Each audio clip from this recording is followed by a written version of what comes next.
Hello children, this is Umesh Sandra and I am teaching you English grammar. Already I have taught you nouns and many other things also, direct, indirect, active, passive, so many videos I have uploaded.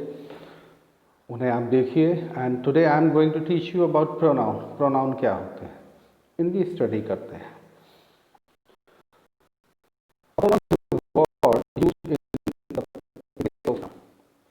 Pronoun ऐसा शब्द होता है जो noun के जगह प्रयोग होता है. It is of the same person. ये बिल्कुल वही पर्सन, सेम पर्सन का होता है. जेंडर भी सेम होता है एंड नंबर, और उसके जो नंबर है सिंगुलर या प्लूरल उसी नंबर में भी होता है. एज द नाउन, जैसे कि नाउन होता है जिसे वो रिप्लेस करता है. यानी किसी नाउन की जगह हम प्रोनाउन का यूज़ करते हैं. पहली बात तो ये, और ये बिल्कुल सेम उसी की तरह, उस नाउन की तरह होता है जिसको वो रिप्लेस किया जा रहा है. जेंडर में भी, नंबर में भी और पर्सन में भी. Read the following sentences. I am a student. मैं एक छात्र हूँ. We are students. हम छात्र हैं. यहाँ जो प्रोनाउन है ये आई है. आई, मैं कौन? उमेश सेंद्रा. यानी उमेश सेंद्रा की जगह मैंने आई वर्ड का भी यूज़ किया है. करते भी हैं, यही प्रोनाउन है. एम, आई एम इस सिंगुलर है. उमेश सेंद्रा, अगर मैं उमेश सेंद्रा की बात करूं तो उमेश सेंद्रा भी सिंगुलर है. I am a student. We are students. यहाँ पर आप देखें वी, ये भी प्रोनाउन है और ये प्लूरल है.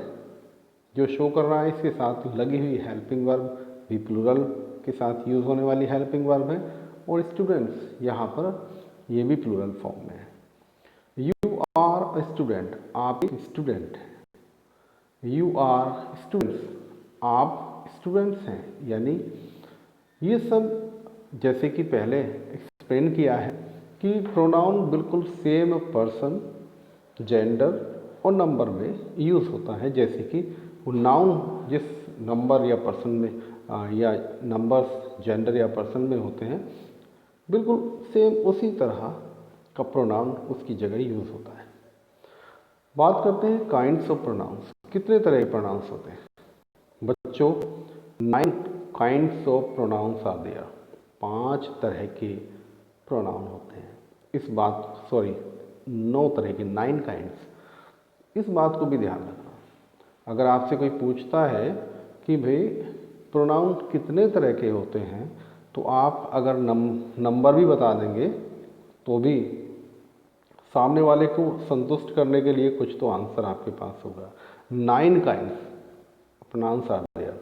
इनके नाम भी याद करने की कोशिश करना, क्योंकि आगे मैं पढ़ाने वाला हूँ इनको, तो वहाँ जब पढ़ाऊँगा तो आपको बहुत ज़्यादा ये हेल्प करेंगे.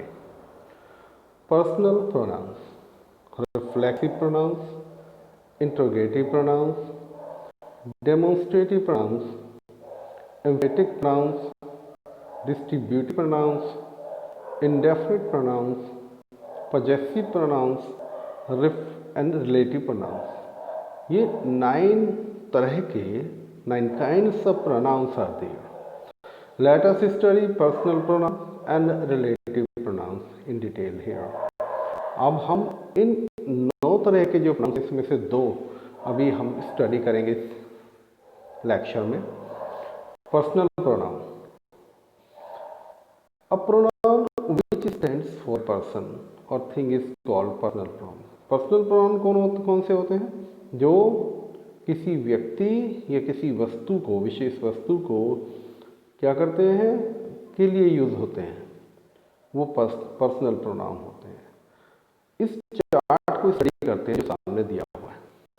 Study the following chart on personal pronouns. Person, first person हमेशा स्पीकर होता है. सेकंड पर्सन स्पोकन टू, किसके लिए कहा गया है, किसको हम कह रहे हैं, किसको बता रहे हैं. And third person is spoken of, किसके बारे में कहा गया है. Number, first person singular number में आई, प्लूरल वी, ये नॉमिनेटिव केस है। पजेसिव केस इनके, आई का पजेसिव केस माइंड, वी का possessive case ours, accusative case me and us. Second person में कौन कौन से आते हैं? सेकेंड पर्सन में केवल यू आता है। यू सिंगुलर और प्लूरल दोनों ही केस में यू ही यूज होता है। पजेसिव केस यू का योर्स, दोनों केस यानी सिंगुलर और प्लूरल दोनों ही केस में योर्स होता है। और एक्यूसेटिव केस में यू दोनों ही जगह यू का ही यूज होता है। थर्ड पर्सन को देखें तो उसमें हमारे जो सिंगुलर नंबर में ही, शी, इट और प्लूरल फॉर्म में दे होता है। और इसका possessive case he, she, it का हिज, हर्स और इट का इट्स होगा, दे का देयर होगा। सेम एक्यूसेटिव केस में हिम, हिज का हिम, हर, इट और दे का देम होता है। इस चार्ट को याद आप कर लें। अब पर्सनल प्रोनाउंस जो हैं वो कैसे सेंटेंस में यूज होते हैं, इसका एक फार्मूला होता है। इस फार्मूले को हमेशा ध्यान रखना। 2 3 1, 2 for second person, 3 for third person and 1 for first person. जब किसी सेंटेंस में तीनों ही जो पर्सन्स हैं एक साथ यूज होते हैं तो वहाँ उनको इस फॉर्मूले के अनुसार लगाया जाता है। 2 3 1। फॉर एग्जाम्पल, हाँ इसे स्टडी कर लेते हैं, एक बार पढ़ लेते हैं। Personal pronouns are always used in order to second person, third person and first person. Remember the formula 2 3 1। Example, you, he and I are friends. You कौन सा पर्सन है? सेकेंड पर्सन है, ही थर्ड पर्सन है and I first person है। तो ये formula जो यहाँ बताया गया है 2 3 1, यहाँ पर हमने इसको अप्लाई किया है। You, he and I are friends. You and I study in class. अब यहाँ पर आप देखेंगे थर्ड पर्सन तो है ही नहीं सेंटेंस में, यू एंड आई की बात चल रही है तो ये बिल्कुल थर्ड पर्सन है नहीं, तो फॉर्मूला तो ही लगाना है। थर्ड पर्सन नहीं है तो नहीं है। पहले हमने सेकेंड पर्सन उसके बाद में फर्स्ट पर्सन का यूज किया। You and I study in the same class, right. Now next, you and he have prepared your project. You and he, यहाँ पर second person and third person दोनों use हो रहे हैं, लेकिन फॉर्मूला इज सेम 2 3 1।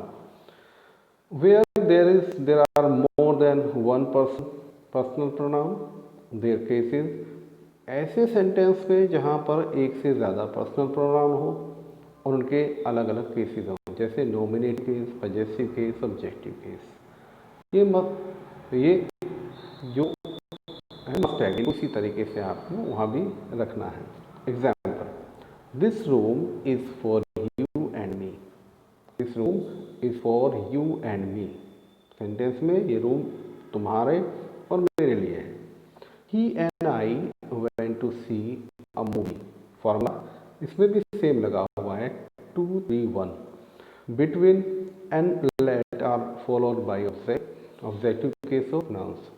जहाँ जिस भी सेंटेंस में बिटवीन या लेट वर्ड यूज किया गया हो तो वहाँ पर हम हमेशा ऑब्जेक्टिव केस ही यूज करते हैं, सब्जेक्टिव केस यूज नहीं करेंगे या पजेसिव केस यूज नहीं करेंगे, केवल ऑब्जेक्टिव केस यूज करेंगे।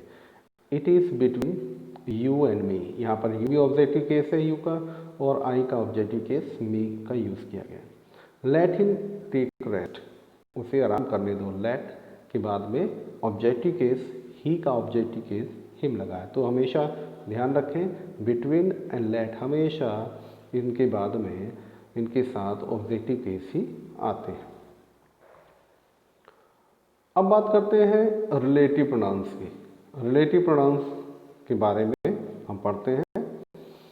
Read the following pairs of sentences. बच्चों इनको बड़े ध्यान से सुनना है इसको। आई मेट शिवम, मैं शिवम से मिला। ही हैड जस्ट रिटर्न्ड, वो अभी अभी लौटा था।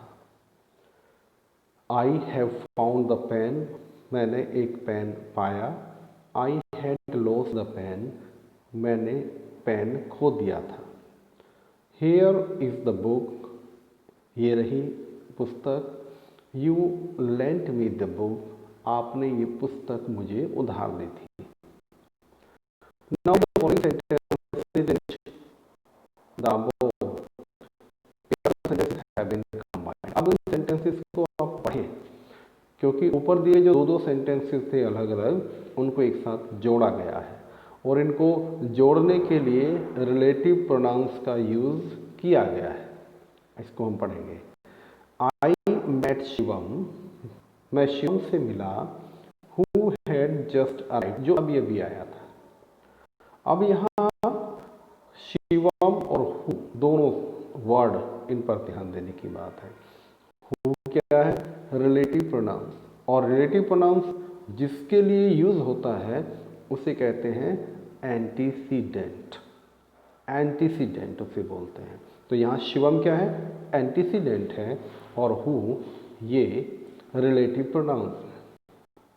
I have found the pen which I had lost, अब मैंने पेन पाया, विच आई हैड लॉस्ट, तो मैंने खो दिया था। इस सेंटेंस में विच रिलेटिव प्रोनाउन है और पेन ये एंटीसीडेंट है इस रिलेटिव प्रोनाउन का। Here is the book that you lent me, ये ही पुस्तक दैट यू लेंट मी, जो आपने मुझे उधार दी थी। या दैट रिलेटिव प्रोनाउन और बुक एंटीसीडेंट है। All the italicized words in the sentences given above are relative pronouns. ये सभी relative pronouns हैं, जैसा मैंने आपको पहले explain किया है। The pronouns that join two sentences and refer to the noun placed before them are called relative pronouns.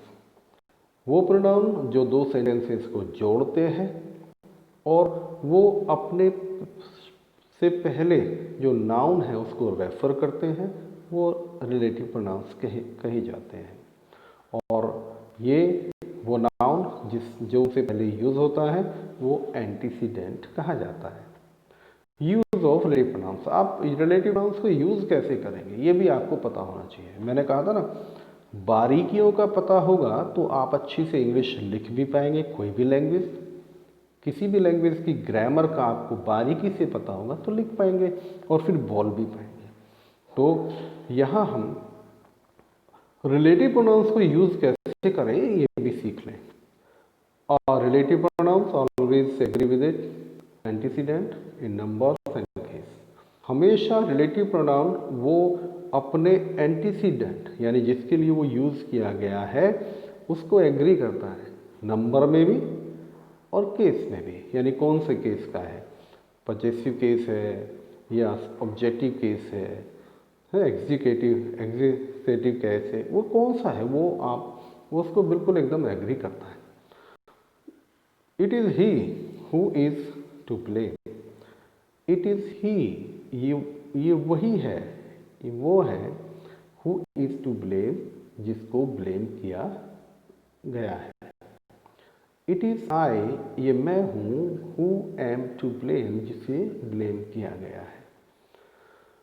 It is they, ये वो व्यक्ति हैं, हु आर टू ब्लेम, जिन्हें ब्लेम किया गया है। यहाँ पर देखिएगा, यहाँ पर देखें आप, ही का यूज़ किया गया है तो ये क्या है? एंटीसीडेंट है।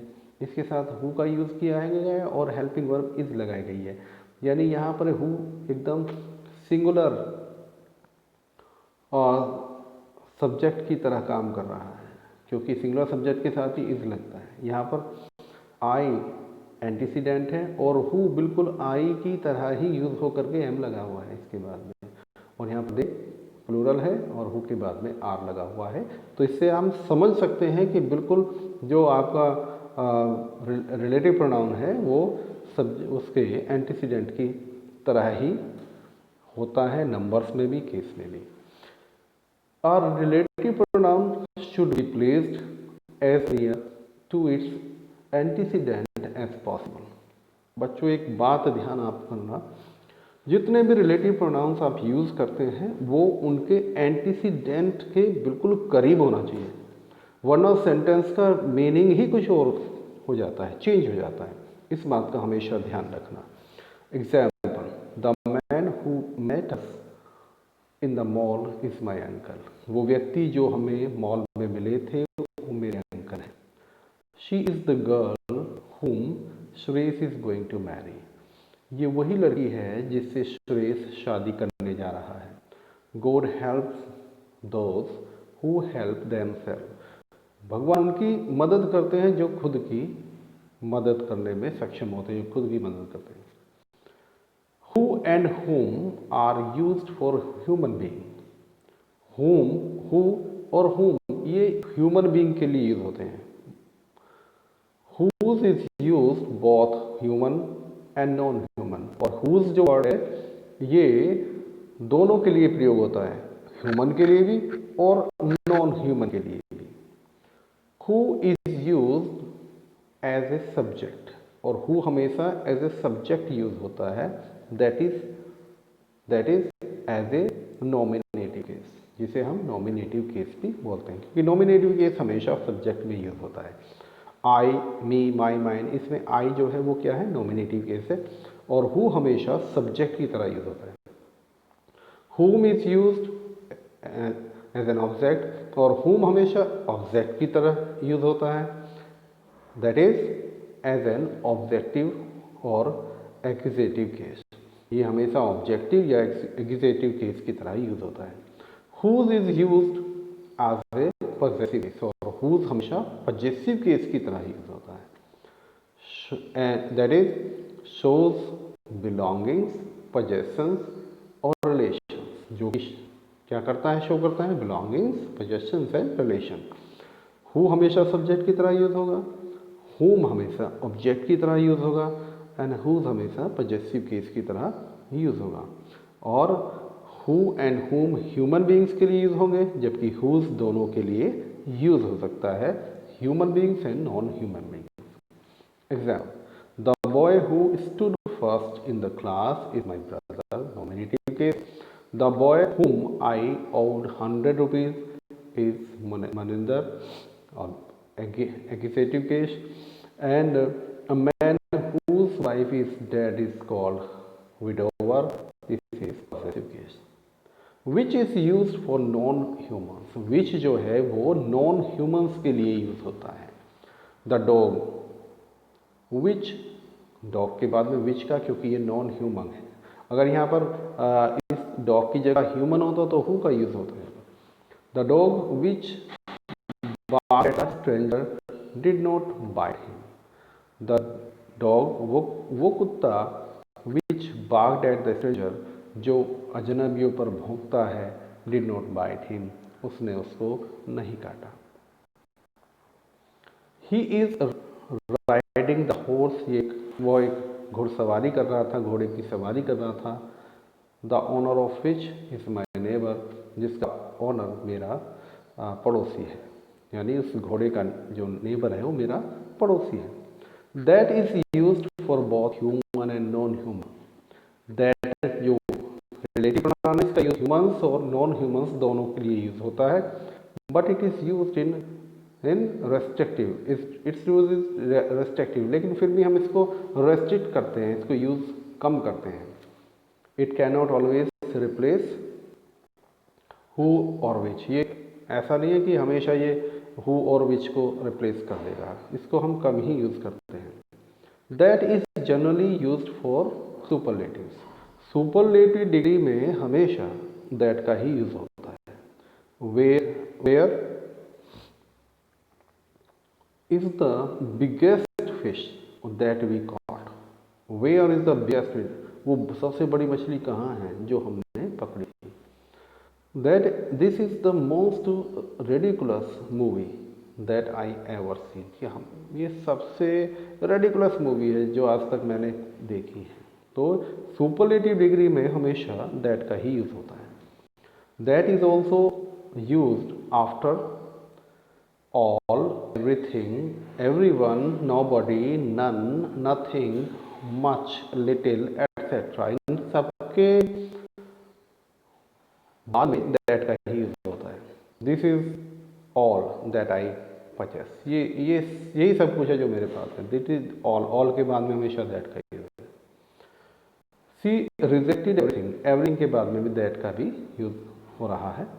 Where is use for places, where जो रिलेटिव प्रोनाउन है इसका यूज हमेशा जगह के यूज होता है। वेयर मीन्स कहाँ, और यहाँ पर वेयर का जो मीन है वो जहाँ होता है। The town where I was born had a big mall, वह कस्बा जहाँ मैं पैदा हुआ था उसमें बहुत बड़ा मॉल है।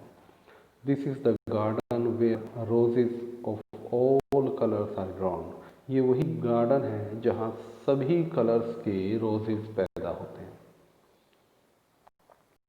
Position of relative pronouns, relative pronouns की पोजीशन क्या होती है? टू प्रिवेंट एम्बिग्युइटी, किसी भी अस्पष्टता को रोकने के लिए। The relative pronoun should be placed as near to its antecedent as possible, इसको हमेशा एंटीसीडेंट के पास ही प्रयोग कर लगाएं, वरना सेंटेंस का अर्थ कुछ और हो जाता है। For example, the boy who won the prize in the debate competition is the son of my friend Mr. Govil. Mr. Govil, वो लड़का जिसने फर्स्ट प्राइज जीता था डिबेट कंपटीशन में, वो मेरे मित्र का लड़का है। मिस्टर गोविल मेरे मित्र का लड़का है, यानी बिल्कुल सही सेंटेंस है। Now read the following sentences that means quite different because the relative pronoun stands detached from its antecedent। अब दूसरे कुछ सेंटेंस पढ़ो जिसमें रिलेटिव प्रोनाउन एंटीसीडेंट के साथ लगा हुआ नहीं है, फिर देखो मीन क्या हो जाता है। The boy is the son of my friend mister Govil, ये लड़का जो कि बेटा है मेरे दोस्त मिस्टर गोविल का। Who won the first prize in debate competition, जिन्होंने जीता था फर्स्ट प्राइज डिबेट कंपटीशन में। अब हमने यहाँ पर रिलेटिव प्रोनाउन को हमने मिस्टर गोविल के बाद में लगा दिया है, तो इसका मीन क्या हो गया? ये मिस्टर गोविल को शो कर रहा है। तो अब इस सेंटेंस में जो फर्स्ट प्राइज जीतने वाले व्यक्ति कौन है? मिस्टर गोविल। केवल हमने रिलेटिव प्रोनाउन की पोजीशन चेंज करी है और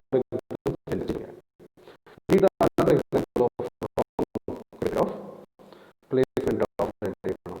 आई have red Gokhale speech, was the disciple of रेनारे, मैंने गोखले की स्पीच पढ़ी जो कि रेनारे के शिष्य थे। अब यहाँ पर correct sentence, the correct placement of relative pronoun. I have read the speech of Gokhale who was a disciple of Ranade, ये करेक्ट है। दिस वाज अनकरेक्ट, क्योंकि स्पीच के बाद हो रहा है, जबकि हु कहाँ लगना चाहिए? गोखले के बाद में। क्लियर बच्चों? So this is about the pronouns. Pronouns के कुछ नियम मैंने इसमें समझाए हैं। इस वीडियो को आप बार बार पढ़ें, बार बार समझें, और इससे संबंधित जितने भी जो एक्सरसाइजेज दी हुई हैं आपके रिलेटिव प्रोनाउंस से, उन्हें करने की कोशिश करें। एक बात तो इस लेसन को पढ़ने के बाद हमेशा एक बात ध्यान रखें, कुछ बातें जो मेन पॉइंट्स हैं जो मैं बताने वाला हूँ उन्हें ध्यान रखें। पहली बात, रिलेटिव प्रोनाउन क्या होते हैं, इसका आंसर आपके पास पता होना चाहिए। कितने तरह के होते हैं, इसका भी आंसर आपके पास होना चाहिए। और रिलेटिव प्रोनाउन का के पहले जो वर्ड होता है जिसके लिए वो यूज़ होते हैं उसको क्या बोलते हैं। और रिलेटिव प्रोनाउन हमेशा अपने एंटीसीडेंट के बाद में ही साथ ही लगते हैं, तभी इनका जो मीन है सेंटेंस का सही निकलता है। Thank you very much for watching this video. and read this, listen this video again again.